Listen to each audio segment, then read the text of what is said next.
Hello বন্ধুরা, তোমরা সবাই কেমন আছো? আশা করি তোমরা সবাই ভালো আছো। আর আমিও ভালো আছি। তোমরাও সুস্থ আছো। দেখো, আজকে আমাদের বিবাহবার্ষিকী, তাই আমরা মনাদের নিয়ে ঘুরতে চলে গিয়েছিলাম অবন্তিকার দেবঙ্কিতাকে নিয়ে স্টার মলে। তা সেইখানে ঢুকতে না ঢুকতে স্টার মলে তো ঢুকতেই পারলাম না এখনো পর্যন্ত। ঢুকেই দেখলো গাড়ি, সেই টেডি বিয়ার গাড়ি, পান্ডা টাইপের গাড়ি, সেই বাচ্চাদের সেই গাড়ি থেকে উঠে পড়লো। দুজনে মিলে এবারে উঠে বায়না শুরু করলো যে দাও জেঠু, দাও জেঠু, মা শিগগির দাও আমাকে, আমি উঠবো গাড়িতে। তা কি করব? ওগুলো জানো কত করে? 100 টাকা করে এক একজনার। 6 পাক দেবে, ব্যাস। এইখান দিয়ে শুধু স্টার মলে ওই মাথা থেকে ওই মাথা পর্যন্ত 6 পাক দেবে, 200 টাকা নিয়ে নেবে। যাই হোক, ওদের বায়না তো মেটাতেই হবে, আজকে বিবাহ বার্ষিকী বলে কথা আমাদের। তা ওদের গাড়িতে চড়ালাম। তাও তো হবে না, ওখান দিয়ে শুধু টাটা দিয়ে বলছে যে জেঠু, মা, বাবা, আমরা ওই মিকি মাউসে উঠবো। আগেরবার এসেছিলাম তখন মিকি মাউসে উঠেছিল। এখন সেই ছোট ছোট গাড়ি রয়েছে, বাইক রয়েছে, গাড়ি রয়েছে, এখন ওইগুলোতেও উঠবে। সবকিছুতে উঠতে গেলে তো অনেক টাকা লাগবে। কি করব? তা এবারে এখানকার কিছু আমি হলো ছবি তুলছিলাম, ওরা হলো গাড়ি চড়ছিল। তা আমরা আর কি করবো? আর তোমাদের দাদা কি করছে? শুধু গাড়ির পিছন পিছন যাচ্ছে, আবার আসছে, যাচ্ছে আবার আসছে। এই দেখো বন্ধুরা, এখানে মিকি মাউস রয়েছে। ব্যাস, গাড়ি চালানো শেষ, 6 পাক শেষ হয়ে গেল। আমি এখানে ঘুরতে ঘুরতে 6 পাক শেষ হয়ে গেছে। ব্যাস, ওদের নামিয়ে দিল। এবার ওরা কি করছে? বায়না শুরু করেছে মিকি মাউসে উঠবে। ওই মিকি মাউস, এই মিকি মাউস আমরা মেলাতে কত করে উঠি? মেলাতে প্রায় 30 টাকা 25 টাকা এতে নেয়। এখানে যদি মিকি মাউসে উঠতে হয় তাহলে 100 টাকা করে নেবে। তাই এবার বায়না শুরু করেছে যে দাও। দেবঙ্গিতা তো পুরো গেছে একদম, গেছে, গিয়ে বলছে যে আমাকে মিকি মাউসে ওঠাও, মিকি মাউসে ওঠাও। তা আমি আবার পিছন দিয়ে বলেছি যে মিকি মাউসে আজকে উঠবো না, আজকে চলন্ত সিঁড়িতে উঠবো, চলো ভিতরে চলন্ত সিঁড়ি আছে। তো ওরা রাজি হয়ে গেল। তাই রাজি হয়ে গেল, তো ভাই আর বোনুকে নিয়ে আর দুই মেয়েকে নিয়ে একদম সোজা গিয়ে স্টার মারে ঢুকলাম। ঢুকেই দেখি খুবই সুন্দর। আর ফাঁকাই ছিল, সেরকম ভিড়ভাট্টা ছিল না। ওকেশন পারপাসে খুব একটু ভিড় হয়, তাছাড়া সেরকম ভিড় হয় না। দেখো কত তলা এখানে, মনে হয় 6 তলা না 5 তলা যেন। কি উঁচু লাগছে দেখতে। আর ঢুকে তো বেশ ভালো লাগলো। আর ওরা একা একা শুরু করে দিয়েছে যাওয়া। এবারে চলন্ত সিঁড়িতে কেউ যদি না ধরে দেয় তাহলে কি হয়? এবার আমরা ধরতে চাইছি, ওরা হাত ধরবে না। এবারে ধরে ধরে নিয়ে যাচ্ছি। চলন্ত সিঁড়িতে উঠে পড়েছি আমরা। উঠে যাওয়া শুরু করছি 2য় তলায়। তো দেখি 2য় তলায় কি আছে।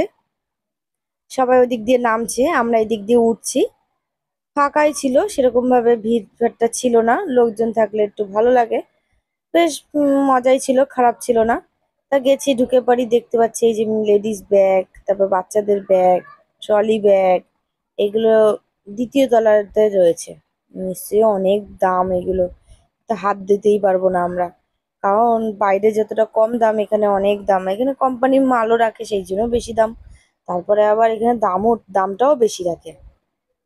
যাক, এইখানটা দেখো বন্ধুরা, সেই পুরো ওই যে কি বলে চকলেট আছে না, ক্যান্ডি গুলো, সেই ক্যান্ডি গুলো সাজিয়ে বসে আছে।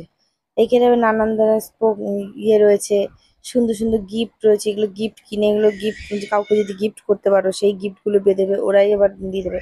কিন্তু অনেক দাম নেবে বন্ধুরা, কারণ ওখান দিয়ে আমাদের গিফট কেনার মতন আমাদের সাধ্য নেই। জাস্ট আমরা গেছিলাম ঘুরতে। কোথায় ঘুরতে যাব, কোথায় ঘুরতে যাব, সেরকম সেরকম কোথাও যাইনি এই বিবাহবার্ষিকীতে। তো কি করবো, তাই একটু শপিং মলে গিয়ে একটু ঘুরে আসলাম আমরা। সন্ধ্যাবেলা গেছিলাম, সন্ধ্যাবেলা গিয়ে আমরা ঘুরে টুরে আইসক্রিম খেয়েছি। বাইরে বসে আইসক্রিম খেয়ে চলে এসেছি। ভিতরে তো আমরা আইসক্রিম খাইনি, আইসক্রিমের জন্য গিয়েছিলাম, কিন্তু আইসক্রিম যা দাম! একটা স্কুপ নিতে গেলেই বলছে কি 50 টাকা, 60 টাকা, 80 টাকা। যে স্কুপ হলো বাইরে 10 টাকা করে পাওয়া যায়। আমি যে বাবা, এখানে তোমার স্কুপ খেতে হবে না, চলো আমরা চলে যাই। তাই এইবারে এটায় উঠবে, ওটায় উঠবে, ধরবে এটা। হ্যাঁ, বায়না শুরু করেছে অবন্তিকা আর দেবঙ্কিতা মিলে। আমরা শুধু সিঁড়ি বেয়ে বেয়ে শুধু উপরতলা যাচ্ছি। আর পুরো মাথা পর্যন্ত আমরা উঠেছি। শুধু এই ওঠা থেকে এমনি কোথাও যাইনি, জাস্ট হলো ঘুরতে বেরিয়েছি। তাই উপরে উঠে, যার না খুব মানে প্রচন্ড গরম ছিল। কারণ কি একটু ঠান্ডা ঠান্ডা ওয়েদার থাকবে, তা তো নয়, হেভি গরম ছিল। তাও ভিতরে তো এসির মধ্যে একটু ঠান্ডা ঠান্ডা ছিল। বাইরে বেরোলেই যেন মনে হয় আগুনে পুড়ে যাচ্ছিলাম। দেখো বন্ধুরা কি সুন্দরভাবে চলন্ত চিঠিতে আমরা উঠে যাচ্ছি। আমার বেশ ভালো লেগেছে ওই দিনটা, যে এইভাবে সেলিব্রেশন করেছি মনাদেরকে নিয়ে, সে বাড়ির সবাইকে নিয়ে। ওরাও খুব আনন্দ পেয়েছে। আমার বোন গিয়েছিল আর আমার ভাই গিয়েছিল। আমি বাপের বাড়িতে গিয়েছিলাম ঘুরতে, কারণ আমার ভাই হলো আমাদের জন্য সারপ্রাইজ রেখেছিল। ও কেক কিনেছিল, তারপরে সেই বাজি মাজি সব কিনে টিনে নিয়ে নিয়ে এসছে। তা বলছে দিদি আমাদের বাড়ি আসবে, তুই কিন্তু কেক কাটবি বিবাহবার্ষিকীতে। সেই জন্য আমরা কি করলাম, তাই বিবাহবার্ষিকীটা শ্বশুরবাড়িতে না পালন করে বাপের বাড়িতেই পালন করলাম। তো এইখানটা দেখো বন্ধুরা, এইখানে ভিতরে ঢুকবে ওরা, এখন সে মাল কিনবে। যাই হোক, ভিডিওটা এই পর্যন্ত রাখলাম। তোমাদের ভালো লাগলে একটা লাইক করো, শেয়ার করো আর সাবস্ক্রাইব করো। তোমরা ভালো থেকো, সুস্থ